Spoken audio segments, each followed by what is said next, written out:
Hello and welcome to the Personal Transformation Experience podcast with David and Maureen Brand. This is the second of a three-part series. Last week we spoke about reconnecting in a relationship, and we talked about why we disconnected in our relationship. And this week we're going to talk about how to reconnect and how we are and have been and are still in the process of reconnecting. Before we go to the final installment of the series, which is how to stay connected, which we're doing a lot of work on and research on right now. I know this has been a lot of work for both of us, both self analysis, I think, becoming more self-aware, but also aware of where each other stands in the relationship. Yeah. And really, for me, it's been about being vulnerable, allowing you to say, to be heard and be listened to and hear you say hard things to me, about me and about things I've done or said. Yeah. Yeah, absolutely. I mean, I was just thinking, like, I'm trying to remember what the overall message was the last podcast. Do you remember what, like, the big idea? Well, that we really, like, what was the summary? We drifted apart. Yes. Right. I stopped seeing you the way I saw you in the beginning of the relationship, and I got very wrapped up in what was going on at work with our kids. I think we were both divide and conquer, and it's harder in a blended family because my children are not biologically your children. You came into them several years into their life, and your child is not my biological child, and there's other parents involved. So you have these other nuances that when things got really hard with the kids, my mindset was, okay, we each had a kid living with us, right? 6 years ago was you take care of your kid, I'll take care of my kid. And I think we started disconnecting before that. And I think it goes back probably 10 years ago. We talked about menopause. It's good to recap for people that may not have seen the other episode. Right. We talked about how when you started going through menopause or going through a tough time, I had learned this thing from childhood, when the woman in your life is going through a hard time, you leave her alone. Right. Let her deal with it on her own. Yes. Let her deal with it on her own in silence or what. You just, you give her almost a cold shoulder, right? Well, that's her problem to deal with. So, really you started going through menopause like 10, 11 years ago. And then I got involved in writing my book, but I was thinking, okay, well, she needs her space anyway. How many times have I said, I'm not talking to you because I thought you needed your space? Right. And you'd be So it was a cop-out. I didn't tell you I needed space. Right. And that was that's a bullshit But that's excuse. what I learned to do. I learned that. But the divide and conquer also was bullshit because it wasn't divide and conquer. You didn't take care of your kids. I was taking care of mine, and I had to take care of yours. That's true. So, because you were not available. Yeah, it was overwhelming for you. Yeah. So, I mean, as much as I'd like to think, oh, yeah, divide and conquer, I take care of my kid, that's not how it worked out. And that's okay, but it would have been better if you were more available to help with that. But I think getting to the how to reconnect is making sure you understand. For me, I have to make sure I understand where things went off, right? Because I need to know what has to be different in the future. And I know I was very focused on myself and how I felt and my issues. I didn't fully consider how things affected you, how things impacted you, right? And then even when you were going through, and walking down memory lane, it has its benefits. There's a difference between rumination and reminding yourself, right? Because I think for me, I had amnesia about things in this relationship, right? Especially over the last 7-8 years that we've been here. I had amnesia. But the very good thing is today in our phones, in Google Photos, we have every picture we've ever taken. We have every text we've ever sent each other. Yes. And everything we've ever done is in the calendar, right? And there's other ways to look at the trail, right? There's a trail of crumbs, right, that we leave in our wake, right, as individuals in our relationship. And I was able to start looking at it and going, oh, when you were going through some of the toughest times in our family, and my mother was dying, I was going to conferences, right, like almost back to back. Yeah. And I didn't need to. And in fact, for multiple reasons, the relationship being the priority number one, I decided I'm not going to this conference I typically go to and this planning and I usually help plan the conference. And when I told the person in charge I wasn't going to be there, she said, "Thanks for letting me know." She didn't say, "Oh my God, what are we going to do without you? Right, We're going to miss you." Right. Yeah. So the meaning here for me is me leaving is more impactful to you and our family than it is anybody else. Right. But I don't know why I feel it was impulsive on my part, compulsive maybe, right? That, well, I have to be the big shot out there and go to these conferences and shake hands with people. But in the end, I didn't pay attention to you. So this goes back to what I was talking to you before, just before we started, about how you identify. Right. So who you thought you were, who you identified as. I am a person who has to always be needed at work. I am a person who, right. That's right. Has to go to these conferences. Otherwise I'm not valued. I'm a person who they won't be able to function without me. Like they have to have me there. Yeah. So your perception of who you were and who you needed to be for work was not in alignment with, well, maybe it was because you weren't thinking about the relationship.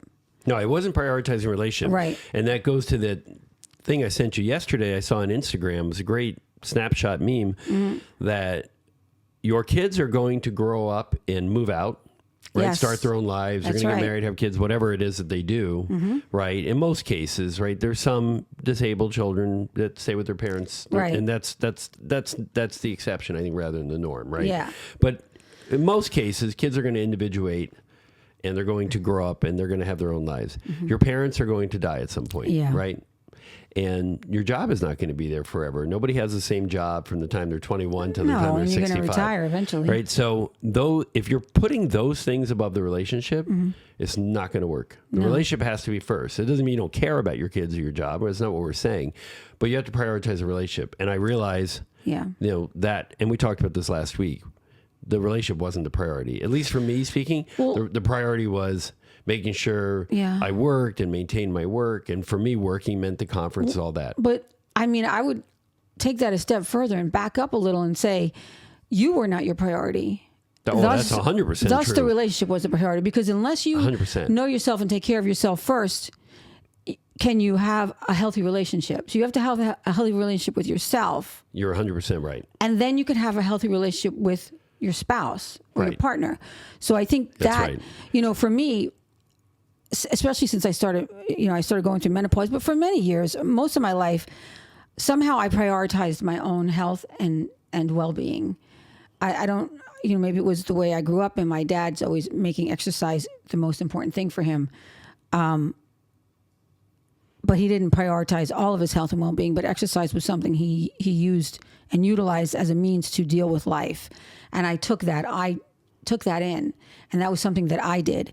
But I took it a step further and started prioritizing my health and well-being through exercise, through nutrition, through however I could do it. And so even back in my 30s, I remember finding time to be quiet, to be by myself, to recognizing what my needs were, what I wanted and what I didn't want, what didn't work for me.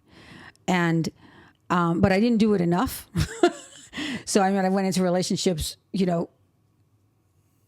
being like, trying to figure out, like, how can I help this person see, or how can I change this person, or not necessarily change them, but like expecting to have the relationship that I was seeking, but choosing the wrong person to do it with, not seeing those red flags. Yeah. But that's a whole nother thing, because I never learned how to do that. But I did always, there was a part of me that always kind of took care of my own health and well-being. My relationship with myself wasn't the best, which is probably why I made those choices. And I think that probably speaks for you as well, because when your relationship with yourself is healthy, and you could have a healthy relationship. But I didn't have confidence in myself. I didn't like what I look like. I didn't think I was intelligent. I remember my therapist asking me, so you did all these things because you wanted to feel like you were better than everybody. No, I went to college. I got my master's degree. I took all this education and training, and I did all the things I did because I never felt like I was enough. I got my education because I felt like I was stupid, not because I thought I was smart. like, and I still struggled after I got my master's. I'm like, well, and I would make excuses for that achievement and downplay it because, for whatever reason, I didn't have the confidence, for many reasons, but I didn't have the confidence in myself to believe that I actually am smart. And I know that I am now. And there's, every once in a while that part of me comes out and says, are you smart enough though? And I'm like, yeah, I am. Yeah, I think we did a podcast where we talked about the idea that if you don't know yourself best, you won't know who's best for you. Right. But that ties back to the relationships. Right. So that, how to stay connected is you have to stay connected with yourself and your relationship with yourself in order to stay connected with your partner. Yeah. And I think that's where the magic happens. Well, I think through this relationship too, I really had to dig deep and reconnect with myself, like you said. And because the default nature, I think, for most people is to be self-centered or selfish, right? But really, for a relationship to work, you have to be self-aware. Yes. Right. And self-awareness is seeing what other people are seeing, right? Specifically seeing myself through your eyes. And when I have done that, it has really changed a lot and allowed me to look at you differently and look at our relationship differently and ask you questions to really seek understanding about how my behavior has impacted you. I think also there's this tendency in relationships to kind of score keep, right? Well, I'm doing this and you're doing that, but that's not a sustainable, that's not going to lead to reconnection either. So let me ask you a question. Mm-hmm. How did you see me? What's different about how you saw me and how you see me now? I saw you more in a supporting role in our relationship, right? You're home taking care of the kids and getting the groceries done and making the dinner. But that's more a utilitarian view of seeing you, not seeing you as a real human with real feelings and needs and wants and desires and dreams. So, but how did you feel about that supporting role, about me having that supporting role? Like, how did you feel about that? Me having that role in the context of our relationship and how you see me. Well, I was comfortable with that idea, but I also took you for granted, right? That you felt comfortable in that role, and I didn't stop to actually ask you how you were feeling. But in terms of my value in this relationship, in this family. Well, I saw that as your value at that time, but I see your value now as someone who can be a catalyst for change and change people. You've changed me, helped me change. Let me say, people don't change other people, but you've provided me with the feedback I needed to make change, right? Because I've been willing to use the feedback. But I see you now for how you've been able to make change in your child's life. And I do believe that my kids' lives are better because of you. Because you said before that it's important to see your partner through their eyes. Right. So if you were seeing me through my eyes, if you were seeing you through my eyes, what did you see? Well, that's only recently that I've taken that perspective. Oh, so you never tried to see me through your eyes? No, never. I've only done that like in the last 60 days, if that. That's a relatively new thing for me. It was an aha moment this year, was to see myself through your eyes. And when I did, I didn't like what I saw. That's so interesting, yeah. I have not liked what I believe you have seen, and what you've described to me is not a person I would want to be friends with. So the person I saw through your eyes, me, when I looked at you and I tried to see myself in your eyes, which I've always done, which is interesting that you say you never thought about that. I am always seeking to see how you see me. And I didn't feel value. I didn't see value. I saw only like a domesticated maid and someone who didn't make enough money, someone who didn't have any value other than staying home and doing what I was, doing at home and homeschooling the kids and taking care of the kids. And I didn't really feel like, I didn't feel like you valued that much. Like that wasn't something that you valued. Like you may think you valued it, but you really didn't value that. That's how I saw myself. That's why I would get upset when you talked about finances and like, I'm not making any money. And, but I was taken out of a place where I was making good money to a place where I didn't have any connections, and the money that I was making doing what I was doing there, I can't make here. And I couldn't focus on that. Like, I gave you the opportunity to focus on your career and get where you wanted to go and climb in your career. And I didn't have that opportunity. Right. And so that had me feeling like, and when I looked at you, I didn't feel like you saw any value in what I was actually doing, but you saw someone who could do so much more. And your expectation was I was supposed to do so much more, but I'm like, how am I supposed to do that? So that's kind of, but that's always been something I looked, because that's always been something I would seek to see. Like, what do I look like through this person's eyes? And that's even with the people around me. Like, how do other people see me? Has always been something I thought about. Like, what do they think I'm doing? And I would maybe overcorrect. Well, yeah, I think self-awareness is critical to understand how am I showing up, right? How are people seeing me? Am I being valued? Now, if your lens is being distorted by constantly pivoting based on how you think other people are seeing you to conform to everybody's opinion, that's dangerous, right? So you don't want to do that. Right. And that's what I was doing. Yeah. So that's because the way I grew up was like, you're never enough, you're not enough, you're not enough. Right. So how do people see me? Am I enough? I don't know. I don't you didn't feel like you were enough for me. Right. And so there goes back to the relationship with yourself, right? What is your relationship with yourself? How do you see yourself first?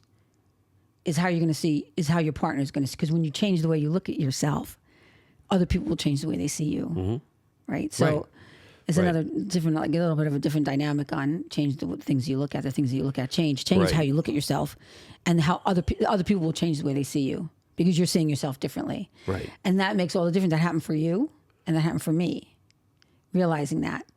But being hyper aware of how other people see me and my behavior sometimes is not a healthy thing, but it was valuable in our relationship, because I saw how you looked. I saw what I thought I saw in your eyes when you looked at me. And that's what created the disconnect. So how do we reconnect? I change the way I see myself and my own value, regardless of the relationship. And that's healthy. So it doesn't matter what anybody else thinks. This is who I am. This is what I know. This is what I have to bring to the table. And my unique perspective is unique in that nobody else has it. Nobody's walked in my shoes. Mm-hmm. Nobody's learned things from the way I've learned them, from my perspective, my lens. So that's value, because nobody else has it. Nobody can be inside my head and say, oh, I knew that. Right. So when you made statements like, well, I already told you that, or I know that. No, you don't know that, because I just told you it from where I'm sitting. So you don't know my perspective on that one particular thing. You might have read this same thing before, but you don't know it from how I'm telling you. And I think that's really important. And that's what we need to open ourselves up to.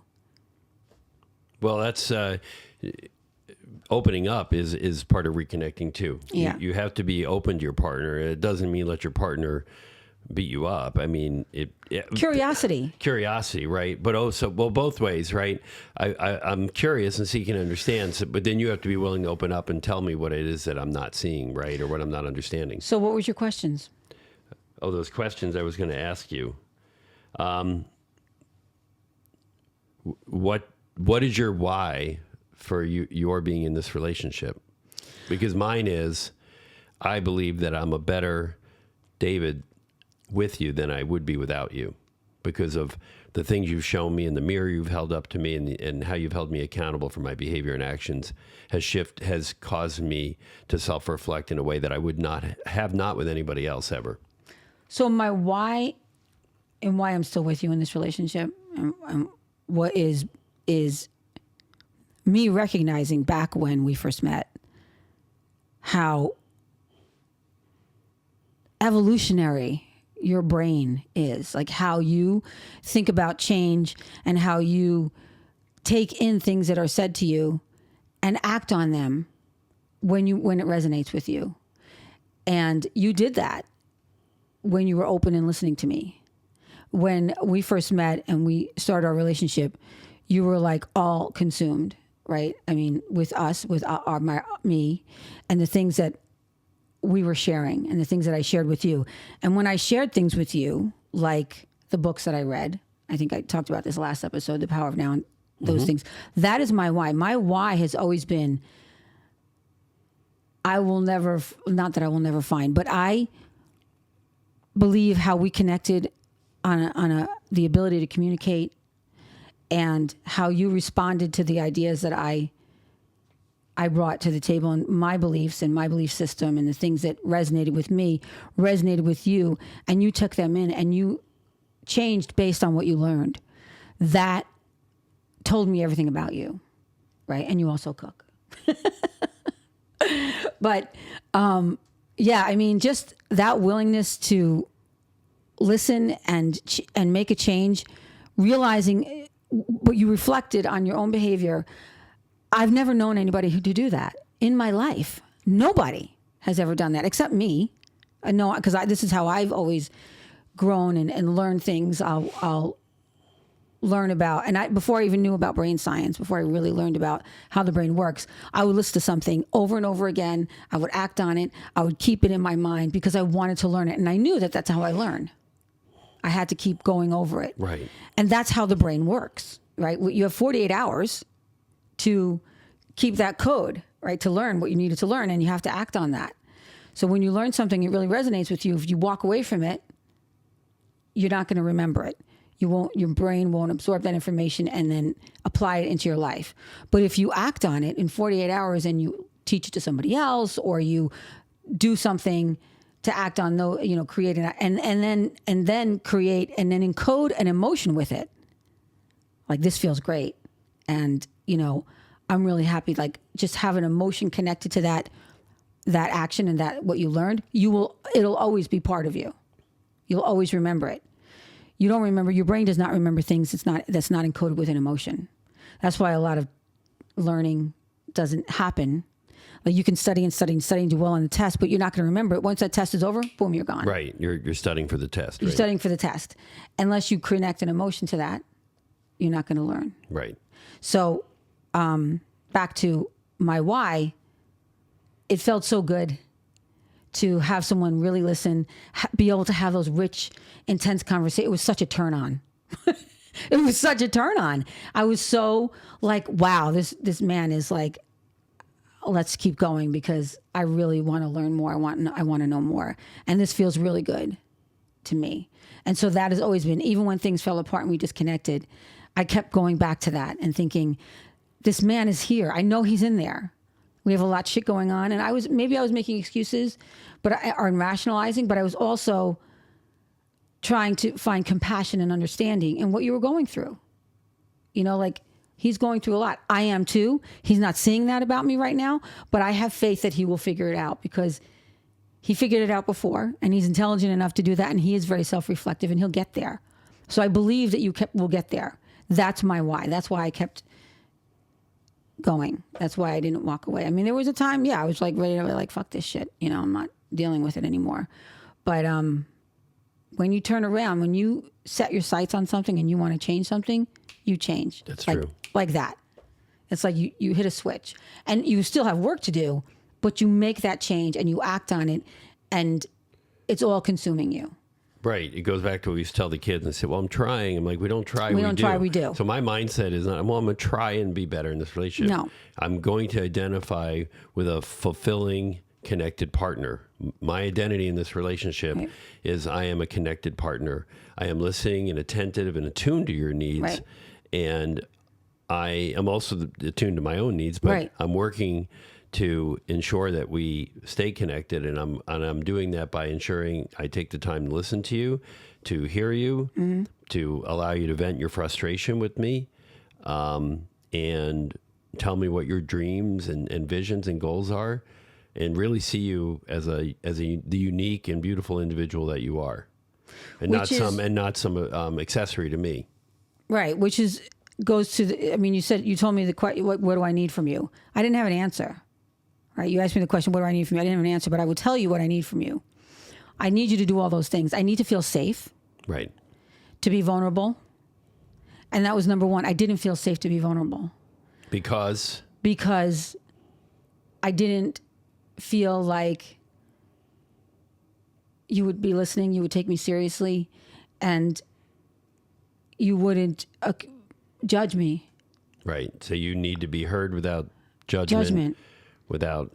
Yeah. And you need to be heard. You need. I need to know that I can be angry with you, and you're not going to be like, this is the end of the relationship, or I'm not going to be, I can't tolerate this in this relationship.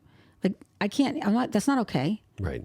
These are my feelings. You don't want to be threatened over how you feel. I don't want to be threatened. Don't threaten my marriage. Don't threaten our marriage. Don't threaten me because I'm feeling some kind of way about something that, you created, kind of. Right. I mean, right. No, I admit it. I take a significant amount of responsibility for where things went in this relationship. Yeah. I mean, I escaped. I feel like I kept trying. And you saw how I tried, right? I mean, those were just text messages, but you would come home and I would try to talk to you, and I just felt like you were not there. And I said so many times to you, anytime I try to talk to you, you would kind of be like a deer in the headlights. And I'm like, can you just at least respond and let me know that? And still I got nothing. And that's when I was just like, if I don't walk away from this man right now, I'm going to beat the shit out of him. Like, I was so frustrated that I needed to just walk away. So I found escapes, right? So I just escaped into my books. And like, when you went away, I was like, good, he's gone. Like, I don't have to deal with him right now. And so that's what it became. It was like, it sucked that you were gone, but at the same time, I was like, okay, I get a break. It became a new pattern. Yeah, I was like, I thought of it as a break. Like, David's gone, so I get to like breathe. Because when you were here, you were suffocating me. And so that's why, how could I feel safe? And when I tell you things that upset me, you would do them anyway, thinking, well, you can't tell me what to do. Okay. So, so that's when I didn't feel safe. And so that's what I need. Number one is I need to feel safe, and I need to feel connected on more than just a sexual level. It's not about sexual level. It doesn't start. It doesn't at the start. Sexual It's level. intimate. That's it's a intimacy. manifestation of the connection that we have in the trust. Trust. We haven't talked about trust today, but that's the trust. The trust is, if I feel safe, I trust you. Right. I didn't trust you. You talk about trusting. We've had this whole thing about giving your heart to somebody, but you're trusting someone to see your heart and to see you, right? Yeah. The real you, the true you, at your core, at your heart, your mind. You're trusting someone, because they're not going to take it and trample on it. Right. And intimacy is vulnerability. If you can't be fully vulnerable and know that it's safe to be so in your partner's arms, then you're going to have problems in your relationship. Yeah.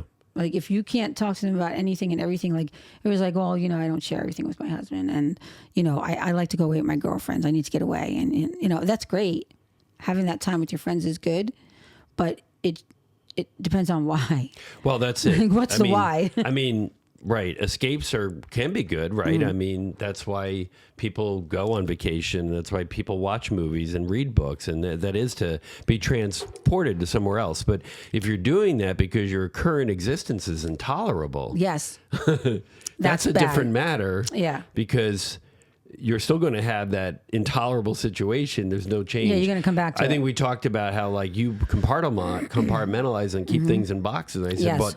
but if you're keeping toxic things in a box, toxic waste things leak out of boxes, Yeah. and they will disrupt you in other ways. They'll manifest as And it did. sleep disruption, migraine headaches, right? Aches and pains in the body, or rage that you explode on somebody, right? At the drop of a hat. So all those things, the body is not made for us bubbles to. out. The body is not made for us to take things and box them up. It's not. No.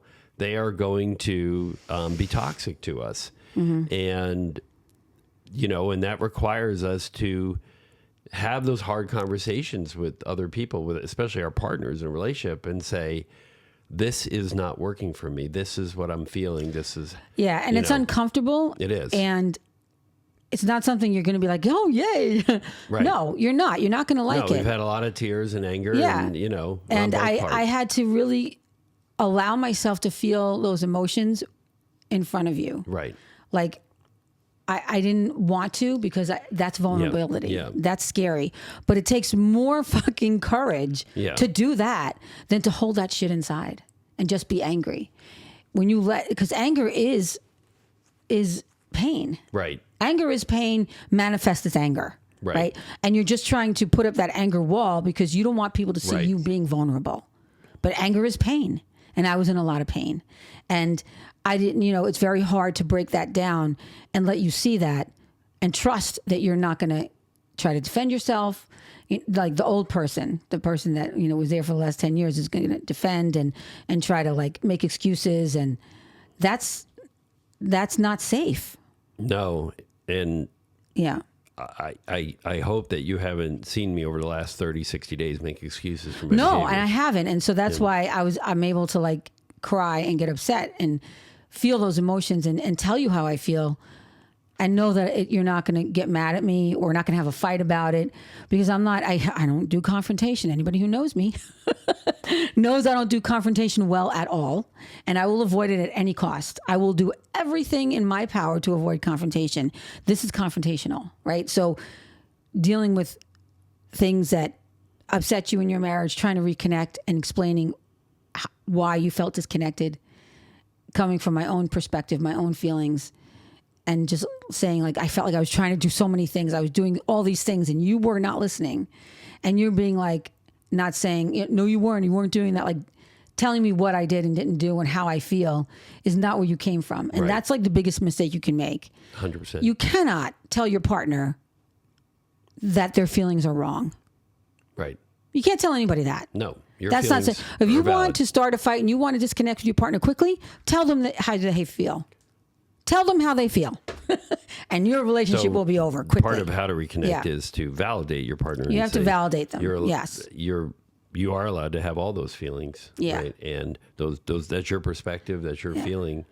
And it's not for me to say whether it's true or not. It is true for you, and that's all that matters. Yeah. And everybody deserves it. Men, women. I mean, we talked about this last week, and this was my, drop the mic. We all deserve that. You deserve it. I deserve it. Right. We deserve to feel validated. We deserve to have our feelings and emotions heard in any situation.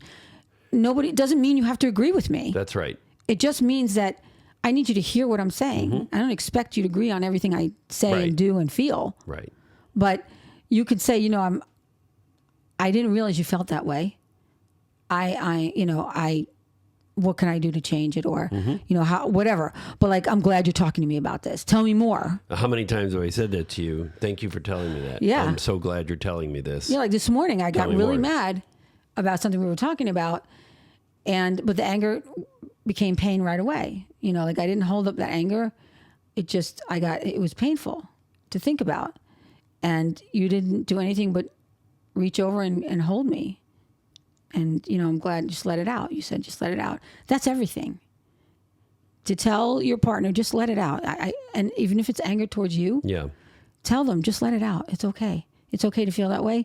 I know I fucked up. I've had anger toward me over the last few months. Yeah. I've been grieving what we didn't have over the last 10 years because I didn't pour into it and I didn't invest in this relationship to the degree that I believe I need to be and am going to from here on out. Yeah, maybe that's a process I'll have to get to eventually. I don't know if I will. I don't like to grieve things. I don't believe we have to all grieve things. And I had to recognize I grieve certain things about my own child and how she was developing and growing. And I grieve things about, when people die, obviously you grieve. But to grieve the last 10 years, I can't bring myself to do that because I don't regret them. Well, I'm grieving my behavior. Yeah. That's just your behavior, right. Yeah. To grieve that we lost 10 years, I don't think we did lose them. I think that they were a stepping stone, like steps to get to where we are. You climb these steps in life, these evolutionary steps, and you evolve as you go. And they were just climbing up, and maybe the steps just became a side of a mountain, and you were like climbing up that mountain without the steps, which is hard. And that's how I see it. Like that was the side of the mountain. Like it just became sheer and we had to hold on for dear life until we got to the next step. But it was like sheer. Yeah. And we're like, throwing in those hooks to stay on the side of the mountain without falling and crashing. That's how it kind of felt sometimes, like holding on for dear life. And so what do? Your mind disconnects because you need a break. You're exhausted. You're exhausted for holding on.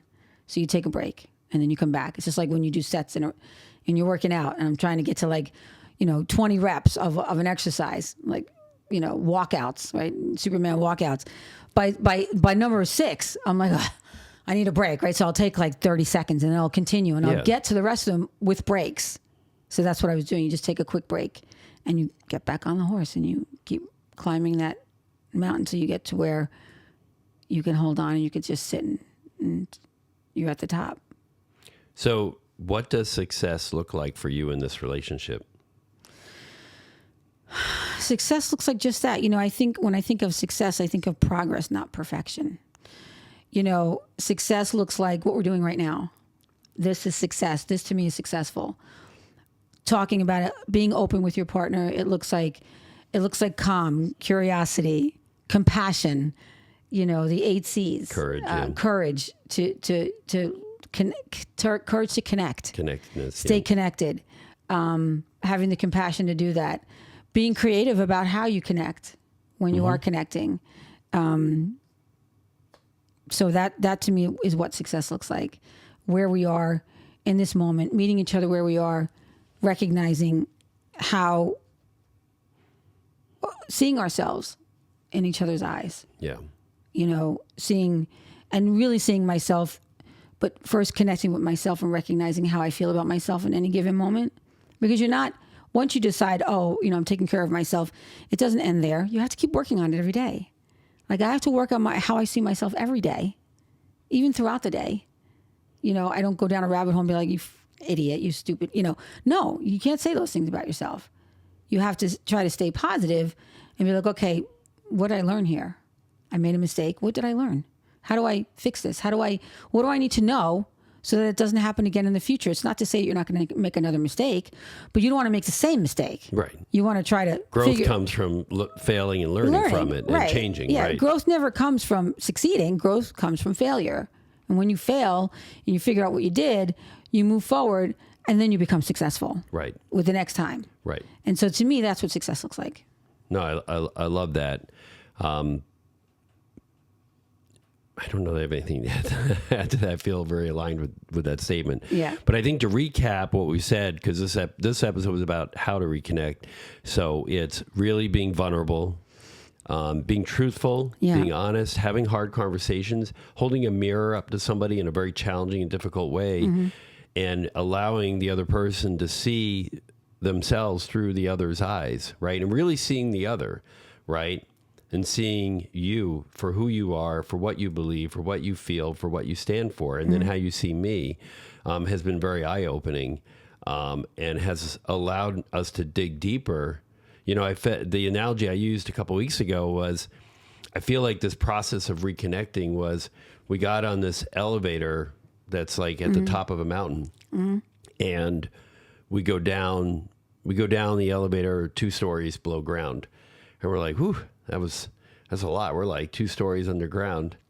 And then we sit there in the elevator and we have some chat or whatever. And then somebody says, okay, we're going down 2 more levels. Like, what? And then it's 2 more levels and we're down 6 levels and we keep depth. going down. So this has been deep work is what I'm trying to say. Yeah. And every time I think, okay, this has got to be the lowest level there is, I find that there's more, right? Yeah. So it's been really a process of discovery. Yeah. This process of reconnecting is discovering myself and really seeing myself for who I've been. And I'm not proud of the things that I've done or said over the last 10 years, but also really seeing you for who you are in a way that I hadn't seen you in a long time or maybe at all. And so that's, to me, has been everything, is seeing it. It's like, I almost, now I love analogies to movies, right? In the Matrix, and you can either take the blue pill or the red pill. Yeah. I always get tripped up on which one takes you where, right? You can just stay in this whatever situation it is, whatever patterns we fell into, right? Like just living our own lives in the relationship. And a lot of people live like roommates, right? Or you can take the other pill and see how deep the rabbit hole goes. Take the risk. It's risk. And it is risk, right? And I've had to, over the last 3 months now, I've really had to go see how deep this rabbit hole goes. And this led me to see like some ugly truths about how I carried about, how I acted and how I talked to you and how I lived my life. And I'm like, oof, I don't like what I saw. But that's the motivation to be different. Right. And I don't want to say, okay, I'm completely changing who I am, because I think at my core, there is a truth about me that you said, right. About how I'm evolutionary. And I believe those things. However, what was on the surface was being self-centered, not being self-aware, not seeing how you saw me, and focusing on my own difficulties and challenges. Right? Well, not you lost realizing, yourself. Yeah, You lost yourself somewhere. I lost myself, so I wasn't seeing myself, and I wasn't seeing you, and and I'm seeing everything so differently today. And again, back to Wayne Dyer, he said, when you change the way you look at things, the things you look at change. And I am changing the way I look at everything. And well, you change the way you look at yourself, and then which caused you to change the way you see me. I've changed the way I see myself. I changed the way I see you. I changed the way I see my job. Yes. Even I've gone into my boss and said, why am I doing this? What is the necessity of me doing this? What is the necessity of me going to a conference? Value, right? What's the value? And because now it's about priorities and values. Yeah. And while I love my children, right? And I love my family, right? But I love you in a way that you're the priority, and being with you and my relationship with you is priority, because I'm hoping that we have at least another 30 years together, right? Which is twice as long as we've already been together, basically. Yeah. And we can have no more troughs. We can have no more valleys, and no more canyons, right? I mean, maybe we'll have some rough patches, but I don't want any canyons. I feel like we went through a canyon, right? And we were in the trenches. I don't want to have there may be a rough patch, but if the relationship is strong enough and we keep the communication going, then, and that's what we're going to talk about next week, is what are the things that we need to do on a daily, weekly basis, right? To stay connected, because I want to stay connected with you for the next however long we've got. I mean, our own deaths are an eventuality. That's inevitable, right? But, and I always love that meme with Snoopy and Charlie Brown sitting there. And I think it's Charlie Brown that says you only live once. And Snoopy says, you live every day. That's you right. only die once, right? Right. Yes. So yes. I told my oldest this, and I told my oldest this, right? They have high functioning autism. Their response was, "Well, why is the dog talking?" God, but it's classic. Why is the dog talking? It's a dog. It shouldn't talk, but it doesn't matter. But that's the point, right? So we have to live like we have every day, and and right now we only have this moment, right? And then we'll have the next moment, and we'll have tomorrow. And I want to have the best and most beautiful tomorrows with you for as long as we can have them. Yes. So, which means you have to make every moment count. Right. And you have to invest in the relationship. And in yourself. And yourself. Pour into yourself and pour into your relationship. Yep. Yeah. That's it. Okay. So next week we'll talk about how to stay connected, and we'll wrap up our 3-part series. So thank you everyone for joining us on this journey. I know it's been transformative for me to go through this process. Me too. And and courageous, right, to do it in front of the camera. If you have any comments, feel free to leave them below, and please like the video if you do, and subscribe, and we'll see you next time. Thank you. Thank you.